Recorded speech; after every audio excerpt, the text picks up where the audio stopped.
Política. Agora em Manaus, 6h29. Vamos para o bloco de política do 18 horas com Kennedson Paes e Nathalie Moraes. Nathalie, boa noite mais uma vez. E saiu nova pesquisa, divulgada hoje, de intenções de voto para o governo do estado do Amazonas e coloca o senador Omar Aziz na preferência desses eleitores, desses pesquisados, com 31% das intenções de voto. Só que a pesquisa também traz uma disputa acirrada entre os principais nomes dessa corrida. Maria do Carmo, Roberto Cidade e Davi Almeida aparecendo muito próximos, não é isso? Boa noite mais uma vez. Boa noite, Karime, Kennedson e a todos os ouvintes que continuam nos acompanhando aqui no programa 18 horas. Como você já adiantou, Karime, senador Omar Aziz, pré-candidato ao governo do Amazonas, tem pelo menos aí 31% das intenções de voto para governador nas eleições deste ano, segundo a pesquisa Action, divulgada na manhã desta quarta-feira. Aí logo em seguida aparecem ali Maria do Carmo, Roberto Cidade e Davi Almeida, né? Eles estariam ali empatados tecnicamente com 21, 20 e 17% das intenções de voto. Os eleitores, inclusive, também declararam que a intenção de voto em branco ou anular o voto representam pelo menos 5% desses entrevistados. Essa pesquisa, Karime, o legal, né, o diferencial dela, a gente pode trazer assim, que além de Manaus, eles passaram aí por pelo menos 15 municípios aqui do Amazonas e entrevistaram mais de 2.000 eleitores, né? E no recorte por localização, Omar Aziz aparece aí com pelo menos 39% das intenções de voto no interior do Amazonas. Ou seja, né, realmente mostrando ali o que a gente já vinha acompanhando em algumas pesquisas anteriores, essa liderança aí do senador Omar Aziz, pré-candidato ao governo do Amazonas. Quem também surpreende, né, o Omar aparece com 39 no interior e 23 em Manaus.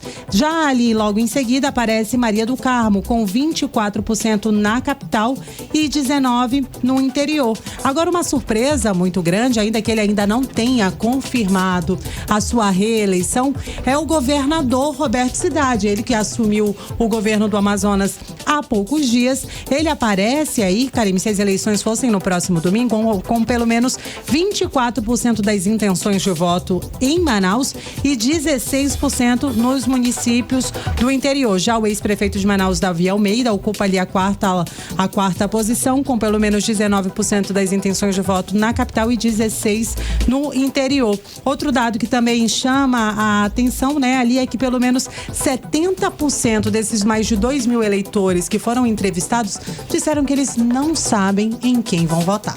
Eita, aí tá difícil, aí são, né, nem indeciso, não tem ideia de quem vai votar. Não conhecem os candidatos, tem muita gente que diz assim, eu não sei, não faço ideia quem são essas pessoas. Gente, vamos pesquisar aí, saber o que cada pessoa dessa fez, o que faz, quem são essas pessoas.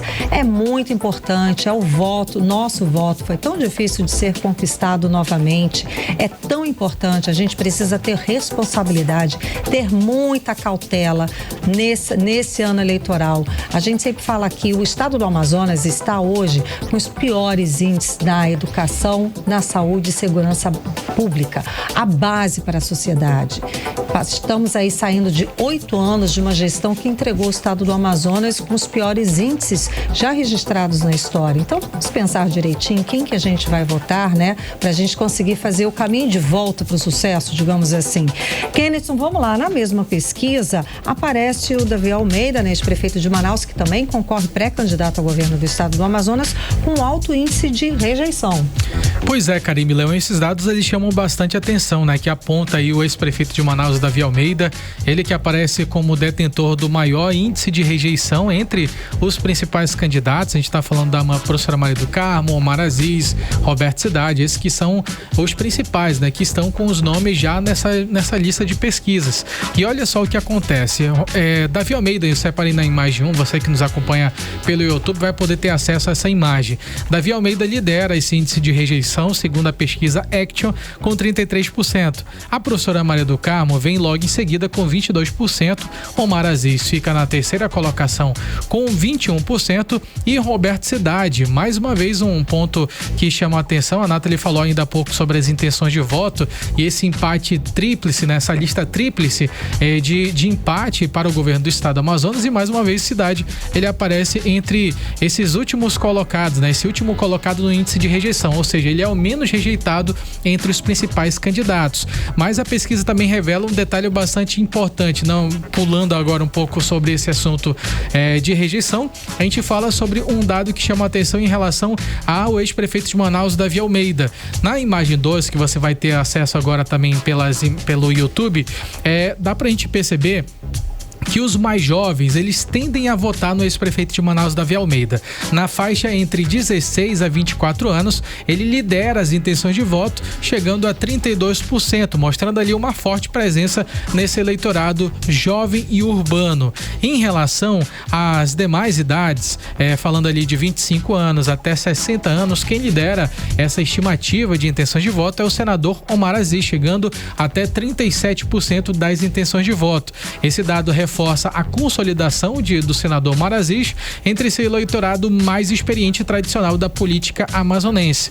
Agora a gente vai pular para a imagem 3, que a gente tem aqui o índice em relação à posição dos eleitores quando eles foram questionados em quem eles não votariam de jeito nenhum. E mais uma vez tivemos um número negativo em relação ao ex-prefeito de Manaus, Davi Almeida, que foi despontado nessa pesquisa com 31%. A professora Maria do Carmo ficou na segunda colocação com 24%, Omar Aziz com 18% e Roberto Cidade com 15%.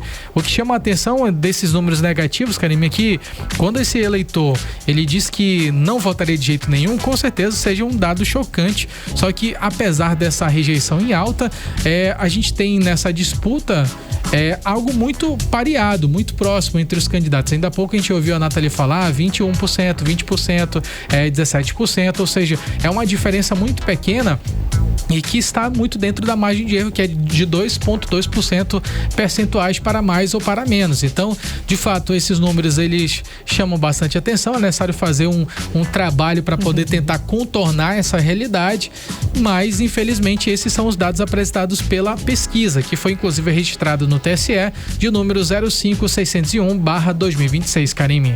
Nathalie, vamos lá, Nathalie. 2 deputados federais do Amazonas, o Alberto Neto e o Fausto Júnior, gente, eles assinaram a emenda que propõe adiar só para 2036 o fim da escala 6x1.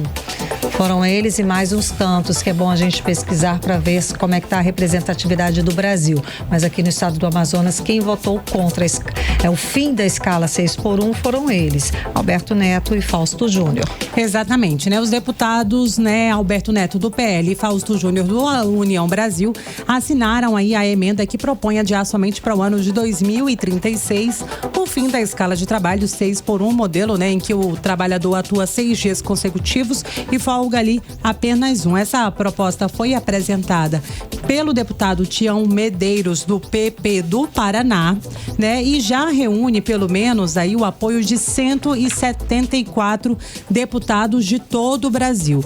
Ao todo, 27 dos 91 parlamentares da bancada da Amazônia apoiam aí essa proposta.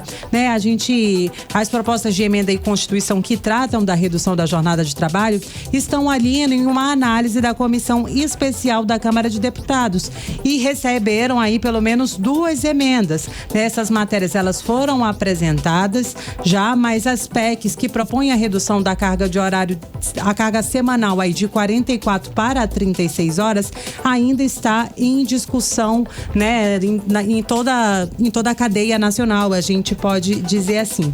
E aí, por meio de nota, o deputado Fausto Júnior tentou justificar aí por que ele vota nesse adiamento. A nota diz o seguinte, que ele assinou a emenda para ser favorável para o fim da escala 6x1, mas defende que essa mudança aconteça aí de forma gradual. Ele disse que o apoio às emendas foi justamente para garantir um debate mais democrático. Ele acha que isso não deve ser resolvido no calor do momento, especialmente em estados como o Amazonas. Ele quis justificar os desafios logísticos da nossa região e ele, inclusive, finalizou ali querendo fazer vaselina, sabe? Assim, aquela coisa, dizendo que a gente precisa valorizar o trabalhador, sem comprometer a geração de empregos, mas a verdade é que eles votaram aí por esse adiamento. E só para complementar essa informação, o presidente da Câmara dos Deputados, o deputado Hugo Mota, ele afirmou que vai votar nessa próxima semana agora essa proposta de emenda à Constituição que vai reduzir essa jornada de trabalho. O que o Hugo Mota disse é que essa comissão, ela já vai ser votada, esse texto já vai ser votado na semana que vem. Essa proposta, ela deve seguir direto para o plenário. O Hugo Mota ainda disse que vai se reunir com o relator dessa PEC da comissão, o deputado Léo Prates, até o fim da semana para poder detalhar os pontos do parecer, ou seja, semana que vem vai ser votado esse texto, viu? Então vamos aguardar, vamos acompanhar. Kennedy, e no meio das polêmicas envolvendo o ex-presidente Jair Bolsonaro, o senador Flávio Bolsonaro, a história do banqueiro, a história do filme da vida, a biografia do ex-presidente Jair Bolsonaro. Bom, vamos lá. O Flávio Bolsonaro achou que seria um momento ideal para liberar e para disparar aí o trailer do filme que é pivô desse escândalo, dessa confusão que fez, inclusive, ele despencar nas pesquisas de intenção de voto para a presidência da República. Que salada. Pois é, talvez o objetivo agora inicial de Flávio Bolsonaro seja tentar salvar o vídeo, salvar o filme. Mas é possível que nessa tentativa de salvar o filme, de tanta homenagem, momento tão ideal que ele escolheu para que isso acontecesse, né? Talvez fosse naquela intenção de que quando a população brasileira ou até a população internacional assistisse esse documentário, tendesse a votar mais em alguém indicado por Bolsonaro.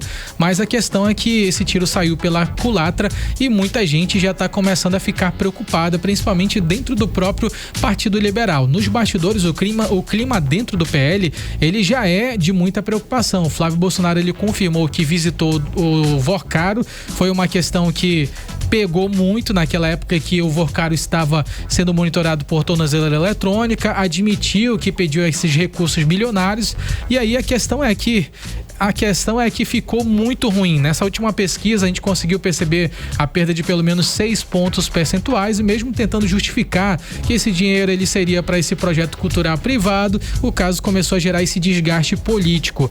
O CEO da Atlas Intel, esse que fez essa pesquisa recentemente, ele chegou a afirmar que nomes como Ronaldo Caiado, Romeu Zema, eles poderiam, nesse cenário agora, devido a essa condição de Flávio Bolsonaro, ter mais chances eleitorais contra os próprios principais concorrentes, né, que são o Lula e até o próprio Flávio Bolsonaro. Outro ponto que também acendeu o alerta no PL foi o fato de que muitos eleitores terem migrado diretamente para esses grupos mais indecisos, ou seja, aquele grupo que estava meio indeciso na pesquisa tendeu a voltar nessa terceira via, Romeu Zema, Ronaldo Caiado, sem apoiar outro candidato específico. E a questão é que Flávio, apesar de estar tentando reagir, ele foi agora recentemente a Faria Lima, lá em São Paulo, para poder ter algumas reuniões com os empresários, representantes, para poder tentar reduzir esse desgaste, reforçar a imagem de pré-candidato do mercado. Mas a questão é que até o próprio Valdemar Costa Neto demonstrou essa insegurança.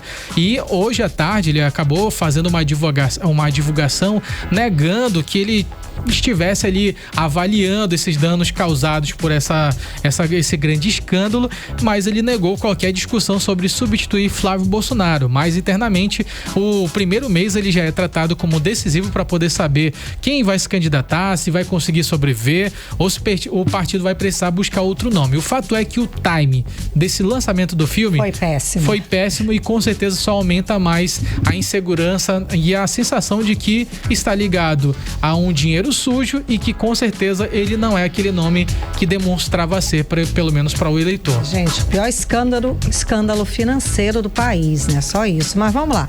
Muitíssimo obrigada. Bloco de Política com Nathalie Moraes e Kennedy Paz.